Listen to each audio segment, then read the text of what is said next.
The history of the Pledge of Allegiance is the story of God's people and our fight to protect the most precious gift God has given us besides life itself, and that's freedom.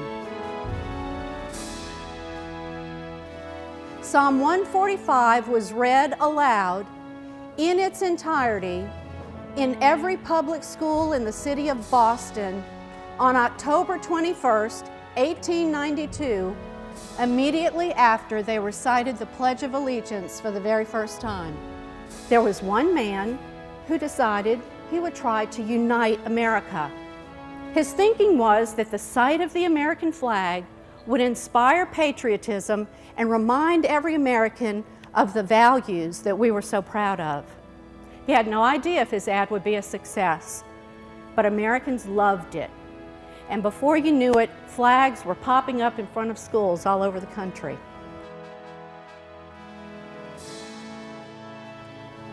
Spiritual values are every bit as important to the defense of our nation as are military and economic values. America must be defended by the spiritual values which exist in the hearts and souls of the American people. Tricia has clearly done her research and gave a great presentation on a very needed topic. I've learned how to say the Pledge of Allegiance, but I've never been taught the history behind it or why or who or anything like that. Our country is now abandoning God and rejecting His moral absolutes. And unless things change, our children and grandchildren will grow up in whatever kind of world that looks like. You know, you learn so many things as a kid that you kind of forget as you get older, and it was a great reminder.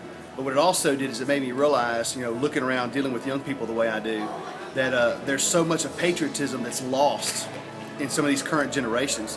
And when I heard that, I was like, you know, this is something the nation as a whole really needs to be reminded of.